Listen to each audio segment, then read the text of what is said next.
You know what I'm here for. Back on top, punching the clock, clutching sanity. What's good, y'all? Welcome back.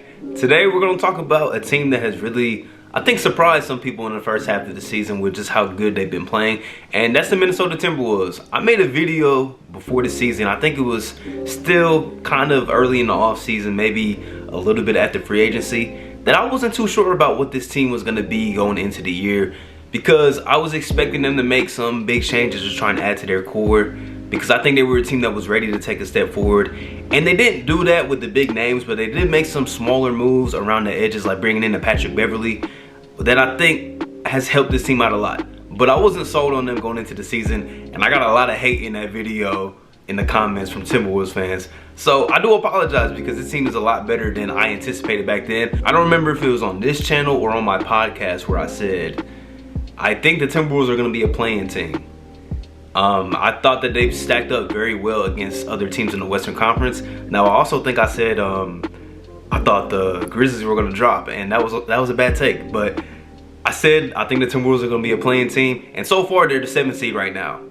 3 games above 500. They did just lose a game last night, but that's okay. The Raptors have been playing very good basketball. But the Timberwolves are the 7th seed. They're better than the Clippers. They're better than the Lakers.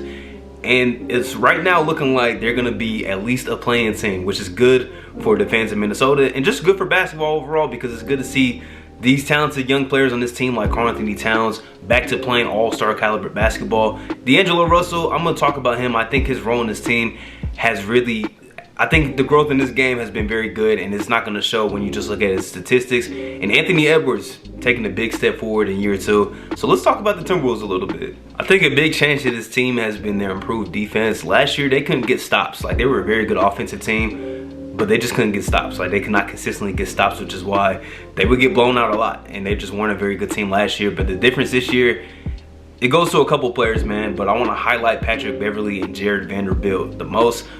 First, Pat Bev, I thought that him coming to this team will help bring a different mindset, help bring some veteran leadership, and also just a defensive-minded culture. And I think he's been a big part of that, even though he's not, you know, like the kind of defender that's going to be like defensive player of the year. Just his attitude alone, I think, really helps change teams. Say what you want about Patrick Beverly, but one thing he's going to do is work on the defensive side of the floor. He works harder than anybody, you know, in the league, really. Like, he's one of those dudes that he puts his heart and soul into the defensive side of the floor. Whether you like what he does with his antics or not, he is that on defense, and he's been a big part in this team. And I'm gonna jump to Deangelo Russell real quick. I think that's why he's looked like a very much improved defender this season. He's just been putting in effort on the defensive side of the floor all year long, and I really like that from him.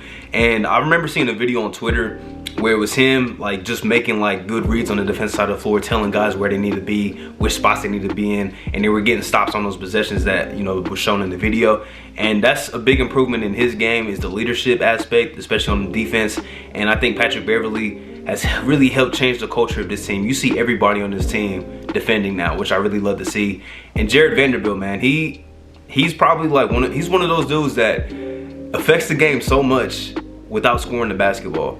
Remember him at Kentucky, didn't really like pop out on the page too much. I think he might have been a 2nd round pick even. He was in Denver. They let go of him, and he was just like an afterthought in the trade that sent Malik Beasley to the Timberwolves. But he's been probably the biggest piece in that deal, I would say. He's been so good defensively, and even though his offensive game it's just not great, you know, right now, what he provides on defense, he can guard multiple positions. I remember a game against the Warriors where he was picking up Steph Curry full court. Guys don't just do that, especially power forwards. They don't just pick up Steph Curry full court. He's been that for this team on the defensive side of the floor, which is another just big proponent to why this team is right now sitting 3 games above 500. And, you know, defense ultimately wins championships, wins games, and it can change cultures. And I think the defense of this team has really been, I would say, the biggest reason why they are right now in the above 500 team and looking like they're going to make at least a play-in. And it's kind of been surprising that their offense hasn't been like as amazing as it was last year, but it's been good enough. Cat is back to playing all-star basketball. His numbers have always looked good, but he's been healthy this year, and he just looks a lot more engaged. He looks happy to play basketball. We know Cat's been through a lot these last couple years, on and off the court. He's been through a lot. Like, we don't even have to revisit all of the stuff that he's been through. But this season, he just looks like he's back to having fun. Like, Cat was the dude that was always smiling, always looked like he was having fun. He's back to doing that. Winning will do that for sure. But he's been a big part. That's why he's an all-star this season, much deservedly so. And he's been playing great. And the game the other night in which they won, he was clutching that fourth quarter, man. He was hitting some big shots. He was hitting some 3-pointers from like 5 feet behind the line. He's been big time this year, and I love to see it from Cat. Anthony Edwards, he's taking that step forward in year 2, and he's had some just amazing big time games. Also been dealing with some injuries lately, but he's still been playing well, been playing through it. He's been playing cool on the defensive side of the floor, and it's kind of scary how good Ant I think is going to be. I think he's going to be one of those guys that's gonna be top player at his position. Like, he has that kind of talent, and it's crazy that when he was drafted or going into the draft process, there were questions on if he loved basketball. Like, that's crazy. I think this guy actually cares about the game of basketball. You know, at least his play is showing that, and he's been another big reason on why this team has been so good. And I mentioned Deangelo Russell earlier.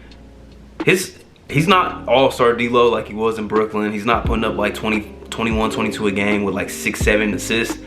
But he's just doing all the little things. Like, he is just doing all the little things. He's taking that backseat role because he knows how good Anthony Edwards is. And of course, this is Karl Anthony Towns' team. And D'Lo's comfortably taking the backseat, and he's putting in a lot more effort into being a leader and being a better defender. And I think this is the best version of Deangelo Russell, which sounds crazy because he was an all-star before. But I think this is the best version of him because he's much more of a complete basketball player.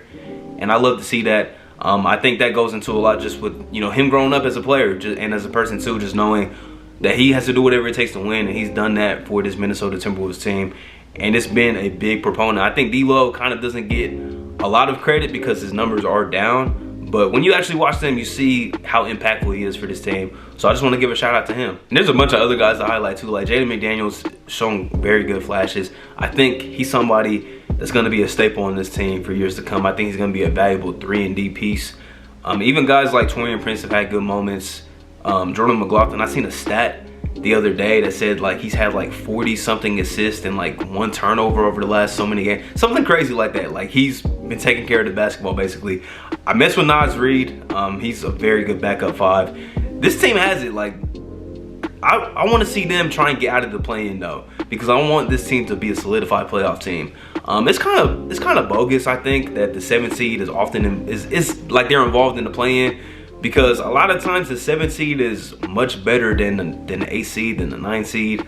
Like, there's a rare case where maybe that's not it, but I mean, I think even last year the Lakers were multiple games ahead of the 8th seed and the 9th seed. Like, this year the Timberwolves are like 3 games or so ahead. Like, I think the Clippers are the closest team, and they have 3 more wins. Like, the Clippers are under 500 right now. So it's kind of bogus that they might be in a playing situation because Denver's ahead of them. We know Denver's very good with Jokic and company, and it's going to be tough for them to catch up. But I like the way that things are shifting, man, because early on in the season, it's just like this team, they would play a lot of close games, and they would often lose those games because their offense just seemed very poor down the stretch. It was a lot of heavy isolation between Edwards, D'Lo, Cat. I think they figured it out. I think they're kind of learning how to win these games, and they're not just beating teams that they're supposed to beat. They also beat some teams that are, you know, better than them right now. Like, they're winning those games. They don't often lose games where it's like, how did they lose this?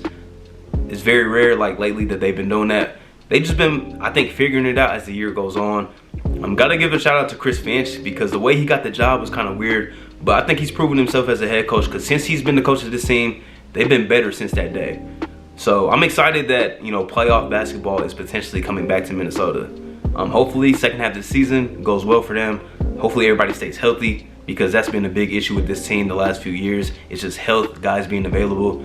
But so far so good. I'm excited to see what the rest of the season holds for them, and maybe they'll be a playoff team. Hopefully not in the play-in though.